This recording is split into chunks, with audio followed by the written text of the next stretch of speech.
درجے کی جو حور ہوگی وہ سنو ذرا اس کا تذکرہ.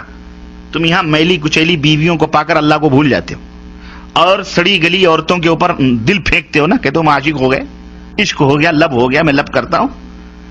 سنو, جو جنت میں تمہارے لیے اللہ عز و جل نے تیار کی ہوئی, اور تم رنڈیوں, کھجڑوں, کھسروں, طوائفوں کی تصویریں اور فلمیں دیکھ دیکھ کر اپنے وقت کو ضائع کرتے ہو اور اللہ عز و جل سے اعراض کرتے ہو. دیکھو تمہارے مالک نے تم مسلمانوں کے لیے کیا کیا چیزیں تیار کر رکھی, اور نبی نے یہ تمام سب چیزیں کھول کھول کے بیان فرمائیں تاکہ تم اس دنیا سے اپنا دل نہ لگاؤ, اس دنیا سے اتنا دل لگاؤ جتنا تمہاری ضرورت پوری ہو سکے. بس بقیہ تیاری کس کے لیے کرو؟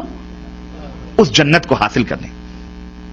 تو اللہ کے رسول صلی اللہ علیہ وسلم فرماتے ہیں کہ کم درجے کی حوریں جو ہوں گی ان کی آنکھیں غلافی ہوں گی, خوبصورت غلاف جیسی آنکھیں ان کی حور کی ہوگی, اور ہر بیوی, جو بھی بیوی وہاں تمہاری ہوگی حور, ہر بیوی پر 70 جوڑے کپڑے کے ہوں گے. کتنے جوڑے؟ 70 نہیں, 70 جوڑے کپڑے کے, وہ پہنے ہوئے آرائش اور جمال کے ساتھ وہ گاؤ تکیہ لگائے ہوئے تمہارے انتظار میں بیٹھی ہوگی. ان کپڑوں کی خاصیت کیا ہوگی اور اس کا جسم کیسا ہوگا؟ اللہ کے نبی فرماتے ہیں کہ ان کپڑوں میں سے ان حوروں کی پڈلیوں کا گودا تک تمہیں نظر آئے گا. اتنی حسین اور اتنی خوبصورت ہوں گی, اس کے گودے تک تمہیں نظر آئیں گے. اب آپ کہیں گے کپڑوں کے بیچ سے گودے کیسے نظر آئیں گے؟ لیکن موجودہ سائنس, موجودہ دنیا نے ہر چیز ہمیں یہ سب یقینی سطح پر لے آئے ہیں. وہ میاں آپ ایکس رے مشین کے ٹیبل پر لیٹتے ہو کپڑا پہن کر کے, تو آپ کی ہڈیوں تک کے گودے تک دکھائی دیتے کہ نہیں دیتے؟ جب انسان کی بنائی ہوئی یہ عقل اتنی ترقی کر سکتی ہے کہ تم 1000 پردوں میں بیٹھے ہوئے اس تمہارے پیٹ کی تمام سب چیزوں کو وہ ایکس رے مشین بتا دیتی ہے, تو وہ خالق کائنات جس نے اس انسان کو بنایا ہے اس کے دماغ کا اور اس کی خلقت کا, اس کی تخلیق کا کیا کہنا ہے؟ سمجھ آئی کہ نہیں آئی؟ اب تو اور یقین آئے گا کہ نہیں آئے گا؟ اور یقین کی, یقیناً واقعی سچ ہے.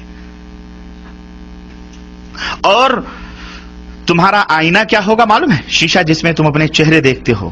اللہ کے رسول صلی اللہ علیہ وسلم فرماتے ہیں کہ اس حور جو بیوی ہے نا تمہاری, اس کا دل, اس کا جگر تمہارا آئینہ ہوگا, اور تمہارا جگر اس حور کا آئینہ ہوگا.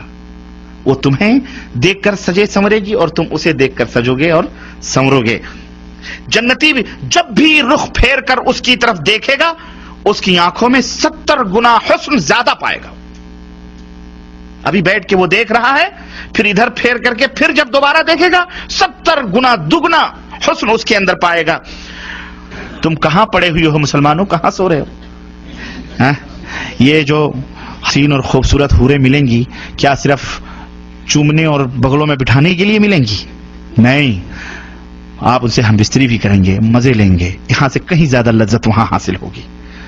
اور یہاں تو ہو سکتا ہے منٹوں میں آپ فارغ ہو جاتے ہوں. اللہ کے نبی صلی اللہ علیہ وسلم کی حدیث آتی ہے, اللہ کے رسول صلی اللہ علیہ وسلم فرماتے ہیں ایک ایک مرد کو 100 مردوں کی قوت عطا کی جائے گی.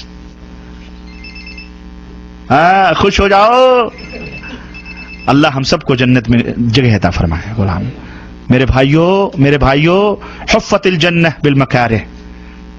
سردی لگ رہی ہے, اذان ہو رہی ہے, کمبل یہ کہہ رہا ہے مت چھوڑ کے جاؤ, لیکن تم اسے چھوڑ کر کے جب نماز کے لیے بھاگتے ہو اللہ فرشتوں کے اوپر فخر کرتا ہے, اے میرے فرشتوں یہ دیکھو بستر چھوڑ کے کیوں جا رہا ہے, میرے حکم کی تعمیل میں جا رہا ہے, میں نے اس کے گناہوں کو معاف کر دیا ہے.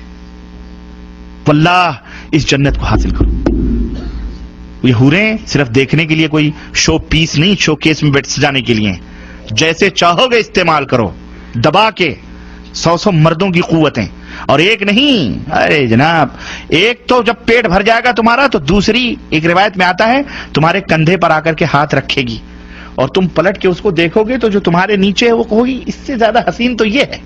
وہ کہے گی اب صبر بھی کرو, میرا بھی حق آپ میں ہے, چھوڑو اس کو, میرے پاس آؤ. وہ لے کے جائے گی, وہاں مزے اڑاؤ گے تم. اللہ اکبر, یہ ہے جنت. ہاں, ان گندی میلی کچیلی عورتوں کے چکروں میں پڑ کر اس ایسی حوروں کو نہ ضائع کرو مسلمانوں. کوئی مذاق کی بات نہیں ہے, یہ ہمارے نبی جو دیکھ کے آئے ہیں ان کی بات ہے جو میں آپ کو بتلا رہا. اس کی تیاری کرو، اس کی تیاری کرو.